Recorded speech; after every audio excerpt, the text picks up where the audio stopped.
Assalamualaikum warahmatullahi wabarakatuh. Halo semuanya dimanapun kalian berada, semoga kabar baik selalu menyertai kalian ya, amin. Selamat datang di channel saya. Perkenalkan, saya Nabila Fana Budi Solikin. Saya merupakan mahasiswi dari Universitas Jember, Fakultas Teknologi Pertanian, Teknik Industri Pertanian, tepatnya adalah prodi saya, dengan NIM 1817 10 30 10 60. Oke, jadi di sini saya sekarang sedang menempuh mata kuliah perancangan pengembangan produk komersial. Nah, di video kali ini itu masih berkaitan dengan mata kuliah saya tadi, yaitu di mana saya akan melakukan perancangan pengembangan produk dan memasarkannya. Kali ini saya akan mengajak kalian semua menemui salah satu narasumber untuk menggali informasi permasalahan apa saja sih yang ada di lingkungan narasumber. Kemudian saya akan mencoba menggali informasi produk apa sih yang banyak digemari di lingkungan narasumber tadi. Harus dilakukan inovasi agar peminatnya itu tidak berkurang, terutama di lingkungan narasumber. Kali ini saya akan berfokus pada produk pangan. Seperti apa sih permasalahan yang dihadapi narasumber, dan narasumber ini menginginkan inovasi produk yang seperti apa sih? Langsung saja yuk kita temui narasumber dan simak terus ya wawancaranya. Sebelum kita ke wawancara bersama narasumber, saya akan memberikan informasi. Dalam suatu pengembangan produk, ada beberapa langkah yang harus dilewati, yakni pengamatan, menentukan suatu topik dan sasaran narasumber, menyusun pertanyaan permasalahan di lingkungan sekitar target, kemudian melakukan wawancara kepada narasumber, setelah itu mengumpulkan hasil wawancara dan data lainnya, menyusun dengan ketentuan seperti berikut. Ini ada tabel evaluasi gagasan produk, di mana berisi syarat keberhasilan, lalu kita akan melakukan pembobotan nilai. Penilaian itu ada sangat baik, baik, sedang, jelek, sangat jelek. Nah, kemudian kita akan mengalihkan nilai dari pembobotan dikali dengan penilaian B tadi. Penilaian A itu termasuk pembobotan, lalu penilaian B itu yang dibagi menjadi 4, baik, sangat baik, sedang, jelek, dan sangat jelek. Nah, syarat keberhasilan itu berisi volume penjualan, perlindungan, persaingan, bahan baku, resiko teknis, kesesuaian dengan bisnis utama, nilai tambah, dan lain-lainnya.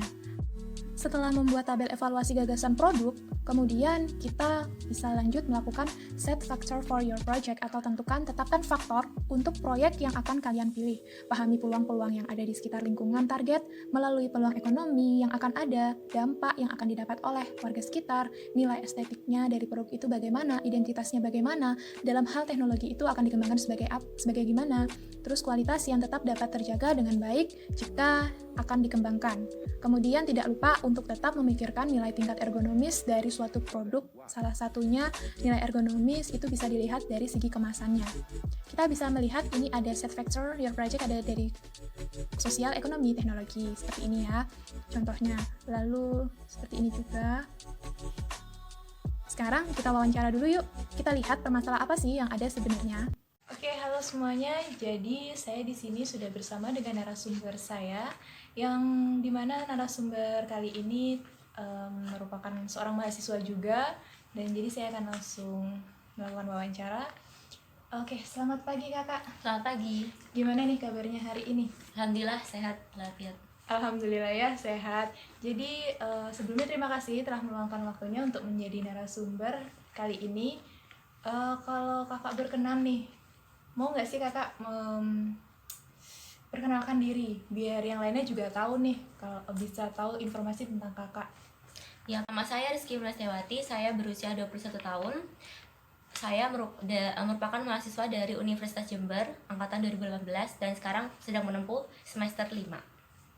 Wah, ternyata kakak merupakan seorang mahasiswa juga nih. Kira-kira kakak ini sebenarnya daerah tinggal di mana sih? Terus juga karena mahasiswa pasti punya domisili kan? Kakak domisilinya di mana? Atau domisilinya sama dengan tempat tinggalnya kakak atau bagaimana ya? Oh, saya tinggal di daerah Jember, tetapi saya juga sering ke rumah nenek. Jadi rumah tinggal saya itu berada di sekitar pesisir pantai, tapi tidak terlalu dekat juga gitu. Bisa sekalian untuk melepas penat juga kalau misalnya ke rumah nenek. Wah, kebetulan sekali ya, rumah neneknya di pesisir. Terus kalau misalnya suntuk tugas gitu bisa refreshing gitu di sana ya. Iya, benar.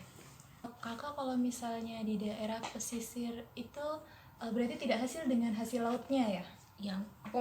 Saya benar-benar nggak asing karena kan kebetulan dari pesisir biasanya pengolahan ikan itu ada yang bentuknya empek-empek, kemudian siomay, bakso ikan, kerupuk dari ikan tenggiri gitu. Especially saya tuh seneng banget sama ikan tenggiri karena kandungan proteinnya tuh lebih tinggi dibandingkan dengan jenis-jenis ikan yang lain. Oh gitu, seperti itu ya. Seperti yang kakak tadi sampaikan nih, kakak itu bertempat tinggal di pesisir dan sudah tidak asing dengan olahan-olahan dari hasil lautnya itu sendiri kan ya. Oke, jadi kalau boleh tahu nih kak, mengenai masalah-masalah, kira-kira apa sih masalah-masalah yang dihadapi oleh warga-warga di sekitar sana dengan adanya hasil laut yang ada pastinya kan? Permasalahan yang terjadi itu kan karena masyarakat pesisir itu kan kerjaannya sebagian besar kan menjadi nelayan gitu ya. Jadi ketika nelayan itu bekerja, kemudian hasil ikannya itu membeludak gitu. Kemudian dari hasil ikan yang membeludak ini biasanya tuh ada yang tidak terjual, tetapi juga ada juga yang terjual gitu. Tapi terkadang juga ikan yang terjual ini seringkali kondisinya tuh tidak segar lagi gitu, sehingga sangat disayangkan sekali. Dari situ bisa mengakibatkan kandungan dari ikan itu sendiri menurun karena memang pengolahannya kurang tepat gitu. Jadi kalau misalnya saya tanggap nih, berarti permasalahan itu disebabkan itu kebanyakan dari yang ikan-ikan yang membludak gitu ya. Saat musim tangkap itu mendapatkan hasil yang banyak gitu. Oke, itu yang membludak itu berarti di pasaran gitu kak ya? Iya, bisa juga di pasaran gitu. Oke, tadi kakak kan sebutkan beberapa olahan gitu kan ya. Di antara olahan-olahan tadi yang sudah disebutkan kakak seperti siomay, empek-empek, dan kerupuk ikan itu ya. Menurut kakak nih, bagaimana sih olahan yang mudah dilakukan oleh warga dan olahan tersebut itu dapat menaikkan, perbaiki atau apa ya, memperbaiki perekonomian para warga agar hasil tangkapan mereka itu cepat diolah gitu, tidak berarti tidak merusak dari kondisi ikan itu sendiri. Ya, jadi dari semua jenis olahan ikan yang saya tahu gitu ya, kemudian dari juga pengalaman ketika di rumah gitu, menurut saya yang paling mudah itu ya dijadikan sebagai kerupuk ikan gitu, karena dari segi pengolahan mudah dan tidak menghabiskan banyak biaya dan juga tidak menghabiskan biaya untuk pengolahan mesin itu tidak terlalu banyak, jadi mudah dilakukan oleh masyarakat biasa. Oke, baik. Berarti menurut kakak dari semua olahan itu yang paling mudah dan paling jangka waktunya itu bisa mengalir terus tanpa musim itu kerupuk ikan ya, karena kerupuk ikan itu juga tentunya pasti awet kan ya. Aku tanya lagi, menurut kakak apa sih yang diinginkan para warga tentang produk-produk pangan di musim saat seperti ini? Menurut saya tentu saja rasa yang pertama ya, kemudian kandungan gizinya yang baik, kemudian juga tampilan dari kemasannya itu harus seimbang dengan harga yang ditawarkan gitu. Kemasan yang unik, kemudian label yang rapi, jelas, dan mungkin juga fleksibel, itu memudahkan para konsumen dalam mengonsumsinya, itu juga perlu banget gitu. Oke, jadi menurut kakak saat ini itu opsi-opsi seperti itu sangat dibutuhkan ya oleh warga saat ini. Kalau misalnya saya berbicara tentang kerupuk ikan, produk kerupuk ikan yang seperti tadi kakak bilang, seperti kakak tadi sampaikan, saya ingin memberitahu salah satu produk. Kakak bisa memberikan saran masukan gitu ya, gimana? Oke, jadi di sini saya memiliki produk kerupuk ikan, salah satu contoh. Jadi saya akan memberikan kepada narasumber saya. Oke, baik kak. Jadi ini salah satu contoh dari kerupuk ikan. Menurut kakak nih, bagaimana tampilan atau keseluruhan dari produk ini jika dibandingkan dengan yang tadi kakak sudah sebutkan itu?